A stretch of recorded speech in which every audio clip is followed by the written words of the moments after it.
Hello out there to all my fellow styrene users and abusers. This is George at Kitchen Table Scale Models, coming to you from the basement annex with a little bit of a smorgasbord today. I've got, it's going to be kind of a mail call, stash ad, unboxing, incoherent babbling for 10 minutes or something like that, but you'll catch up. So what have we got here? Well, the mailman was good to me yesterday, and I've recently found some stuff on eBay that, I thought I pretty much was done buying model kits because I had myself convinced I had already had every model kit I ever wanted. But I don't know, I came across these and they kind of jumped out at me. So let's see what we got here. First of all, let's start with this kit. A Fiat Abarth Assetto Corsa by Gunzi Sangio. A little bit on the real car. The real Fiat 500 was built between 57 and 75. Came with stock with a 500cc two-cylinder, 12 horsepower or something like that. Abarth was an aftermarket tuning company that did a lot of work with Fiats. I think might have also played around with some Renaults at some point. But Felix, I think his first name was Felix Abarth. This Assetto Corsa is basically the racing version. This one featured a 695cc two-cylinder that had a mighty two-barrel Weber carburetor. You can see the photograph there. Interesting thing about this kit. The Gunzi Sangio high-tech Fiat kits were originally released. They released two in 1985. They released a 695 SS Abarth, and they released this one. The reason I decided to get this kit, I already have a simplified version of the Fiat Abarth in my stash, but I went for this one because I had fond memories of putting this one together. It's an old kit. I really had a lot of fun doing this. This was kind of the first multimedia kit I ever did. But as you can see, there's something missing here. Actually, there's more than something's missing here. There's a lot of something's missing here. This was a fun build. I can't remember when I built this. It would have been back in the probably late 80s, early 90s. It came with a die-cast engine, much like the Assetto Corsa kit. And at some point in time, I think the woman who cleaned our house knocked it off a shelf, and this is all that's left of it. I toyed about doing something with this body, but I don't know. I still might do something funny with it. Heck, I got a space in the back for an engine, and it needs rear wheels. I don't know. I don't think the 66 Chevelle Pro Street back end will fit under there, but I might do something with this. But I decided, when I saw this Assetto Corsa kit, I decided, what, that looks like it could be fun, and it's similar to the old 695 I did. Let's open this up real quick. I ordered this from, I'm pretty surprised ordering this. I purchased this from a seller in Japan, and price was reasonable. If I remember right, it was $52 or something like that, which is really not much more than what these kits sold for originally when they were new. I think they were in the 30s back then. They're still out there on eBay, and this was probably the cheapest one I saw when I started looking. And it was $53, included shipping. And I had this thing from Japan in less than a week. He sent it FedEx. It was boxed beautifully. I mean, the kit box was bubble wrapped. It was stuck inside of another hard box, which itself was wrapped with bubble wrap, and then stuffed inside of like a jiffy bag. So this thing was not going to get damaged, and it arrived in excellent shape. With the exception of that little thing. And you know what? That might have actually happened after I got the kit here. I opened it up, and, the seller stuck a sheet of Tamiya sandpaper in there for me, which is, always nice to have. Let's look at this kit real quick. Body is exquisitely molded, lightweight plastic. Interesting in that they molded the deck lid in, but in such a way that it can easily be separated and presumably hinged. That's the body. Nice little rubber wheel and tires. Clear parts. Again, beautifully clear, beautifully molded, nice and crystal clear. Not a lot of parts to this kit, at least not on the plastic trees, but we'll get to that. Chrome tree. Looks like taillights and headlights. And here's some more body parts, and you can see it's got the little chin spoiler, some interior parts, fender flares. And this is the first time I've opened this kit, really, since it arrived. It just arrived yesterday, and here's the chassis. Real similar. These kits are pretty much identical to the 695 I built back in the day. Comes with a nice fret of some photo etched parts, piece of screen. Looks like windshield wipers and a couple little emblems, Abarth emblems. I'm not sure what all this stuff is for. They throw some wire and things in there. This is the most interesting thing about this kit. Is the engine and running gear chassis pieces are all molded in white metal. Look, even the Abarth badge for the front, if I remember right, on the original Abarth, it was metal as well, and I don't remember if I did. I kind of think I don't know what I did with that. I think I might have hit it with bare metal foil, because that's all that they had back then. But obviously now that's going to get the Revell chrome treatment. Some other parts in here. I just want to show you these parts. They're kind of cool. Look at these little wheels. That's the molding on this is just absolutely wonderful. If you've not done any of the Gunzy high-tech kits, I highly recommend them. And here's the engine block. All right, some suspension pieces. You see a Weber carburetor hanging around in there. So this is the Fiat Abarth kit. I don't know what all this little wire and things are for, but I'll figure that out, I guess, as I get into the building of the kit.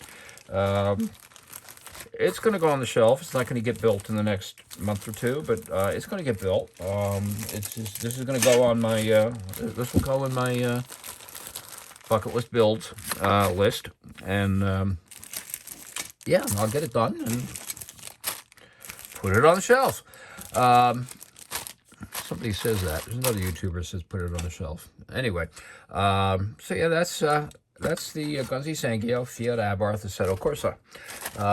Next up, what else came in the mail yesterday? Well, this one's a little out of my wheelhouse. I haven't made too much of a point on it, but bottom line, I kind of, as I look back, I've been a car guy all my life, but when I look back at certain eras,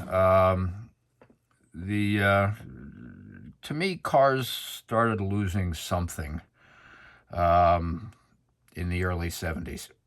I think Jay Leno famously said that 1966 or 67, in his mind, was the pinnacle for for automobile design, because it was the last year that was unfettered with meaning a lot of government regulations that eventually are causing all cars to look alike, and at least during the malaise days of the 70s and 80s, caused them to become boring. But I've always liked this BMW. This is a BMW Alpina B7 Turbo Coupe. This is based on, I think, a BMW 6 Series. I don't know. I'm not a BMW guy. I think it is based on the 635. they were built, if I remember right, between 78 and 82. So this kit comes in a little after the era that I typically build. In fact, it is now the newest or most recent automotive model kit in my collection. Up until now, that distinction was held by a 78 Trans Am. Excuse me while I take a sip of my iced tea. It was held by a 78 Trans Am, which I bought that kit because I owned a 78 Trans Am at one time and would like to build it. But again, this is a Fujimi enthusiast kit, the M13. This kit was released in '86. Like a lot of the Fujimi enthusiast kits, various versions of this were popped, and I think the number were even boxed and marketed by testers. I think they did a stock version, the 635 CSI or something like that. But I always liked the Alpina. I like that stripes down the side, and this kit was sealed. Again, the original release on this, I think, was in 1986, and there's something humorous on Fujimi instructions that always cracks me up. And let's see if it's on here. Yep, it is. Notice the color call out for frat black and frat white. You gotta love Fujimi. These kits, if you've not built any of the enthusiast kits, they are absolutely delightful. They pretty much every individual part from the real car has been molded separately and needs to be painted and assembled. I've recently done a build in the last year or so. Last year for the Lucas C Porsche build, I did a Porsche Speedster, Fujimi Porsche Speedster. I got a few other enthusiast kits in my collection. Mostly they're Ferraris. And I've actually sold a number of that I had over the years. I had a couple of Countachs and a few other things. But anyway, this let's look at this kit real quick. Big BMW body, big Autobahn cruiser. Wheels are just beautiful. I can't say enough about Fujimi kits. Clear parts, crisply molded, crystal clear. Absolutely gorgeous. Chassis pan. I mean, the chassis pan looks like it's somebody took the chassis pan from the real car and shrunk it down. I look at this and somewhere in between this and the one-piece chassis pans that come on the older AMT kits is the sweet spot. I don't quite need to have every little nut and bolt and piece on the underside separate, but boy, it should be nice just to keep suspension and driveline and exhaust separate. But anyhow, that's not the purpose of this video.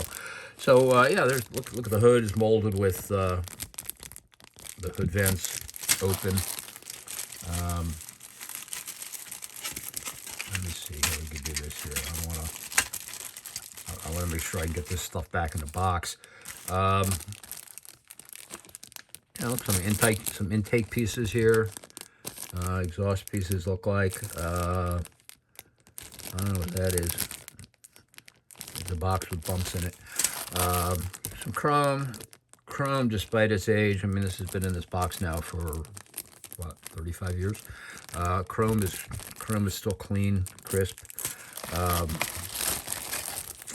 You see what I was talking about with the individual pieces? The suspension pieces are all molded separately.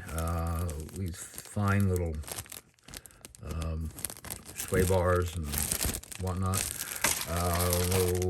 Now we get into some of the real fiddly stuff. I mean, these little hoses, and I don't know what these little things are, but look at the brake booster. I mean, it's pretty amazing.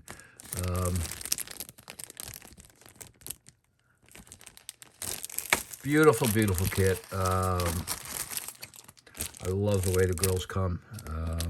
Again, notice the grills are molded open.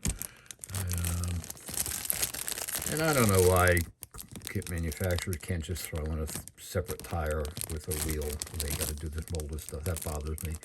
Detailing on that valve cover is, you know, it's a BMW valve cover. Look at the engine detail. I mean, this is a kit that it both cries for more detail, but at the same time, you can put it together out of the box and just paint everything and end up with a really nice build. And last but not least, oh, look at this. This is great. The hood bracing for the underside of the hood. Yeah, so that's the BMW Alpina A7. I guess my only hope is that these decals are still usable. They look like they might be. They've been kept in this plastic. I'm debating, do I want to put this Alpina decals on there or not? I kind of like them, but at the same token, you know, I like the overall design of the car and don't know if it just kind of disrupts that. But anyhow, that's that. Let's put this away, and I can show you what else came in the mail. Okay, let's just do this for now. Do. Stick with me. Yeah, that looks like it'll work. And don't forget to stock up on frat black and frat white. Okay, I mentioned that Fujimi had done a number of these 635 kits. And here you can see what they have. They did an M-Type 635. They did the Alpina, which is this one. They did a Hartage H6. They did an M-Technic 635. And lastly, they did the Schnitzer racing version. I actually had that kit, and I at one point and decided that those decals would be the death of me, so I flipped it at a swap meet. So that's it. 2 new kits came in, so they're going, you know, they'll go in the stash, and put this on the box, on the pile with all my other Fujimi kits. Now something else came. If you all watch Luca C, Luca did a little video a couple weeks ago where he featured a 32 Ford, chopped 32 Ford resin body that was done by Ed Fluke at Drag City Models. And I ordered from Ed before, and it was like, you know, and I already have a resin 32 body. I don't know if it's a chop top. I think it may be. I think it was done by Replicas and Miniatures. But this body looks like it came right out of the kit, and it's typical of Ed's stuff. If you've not bought anything from him, you really do need to, you know, look him up on the internet and order stuff from him. A little bit of a clunky ordering process, but it really works out well. Basically, he'll give you a list of what he has, and you tell him what you want. He tells you how much it is. You PayPal him, and he ships it right off to you. And again, this is something, I got this in a couple days, but there is absolutely no molding flash on it. It is as smooth as styrene. So yeah, so this came in the mail, and this will go. You know, I've got another 32 Ford body from Ed, which I bought a couple years back. I'll show you what that one looks like. It's a little bit different. It is a chopped 4-door sedan. Not chopped a lot, but just chopped a little bit. I mean, look how clean it is. Going to do a little cleanup there in the body line, in the panel lines, but yeah, a 4-door chop top. So I gotta, yeah, that's there. You can see that chopped back there now. So I've got a couple 32 bodies I can play with to go with the. I got, how many 32 Ford kits do I have? I got 1, 2, 3, 4, 5, 6, 7, 8, 9, 10, 11, 12, 13. I got 13 32 Ford kits in various size, shapes, and descriptions. These bodies are going to end up being used on one of them. Somebody asked me, why do you have so many 32 Fords? And it's because there were so many 32 Fords. Last but not least, the other thing that I ordered, I figured as long as I could spend some money for shipping, I'd get some bang for the buck out of it. I ordered these 2 resin hoods. This is a 69 Chevelle hood with a Corvette Stinger style hood scoop. Again, the molding on this is beautiful. It's a little this has a little more texture to it than the 32 body does, but it'll sand down easily, and if I hit it with a primer filler surfacer, probably a Gunzy surfacer, it'll probably fill all that in. And then there's a L88 style hood for the 70 Chevelle. I don't think I'm going to keep these hood pins. I think what I'm going to do is knock those hood pins off and maybe throw photo etched on it or none at all. I'm not really a big fan of hood pins. Never liked them on a real car, and don't really like them on the models. So that's it. That's it for today. Just want to do a quick update, which is rambled on for 20 minutes. Hope you enjoyed this. If you did, I ask for a like. If you enjoyed it a lot, I'd like for a subscribe along with it. And if you didn't like it, don't do anything, because I'm not going to ask you to do anything if you didn't like it. Although I guess if you really want to give me a thumbs up, my ego could stand a little bit of bruising. That's it. Have a good night, and keep on building.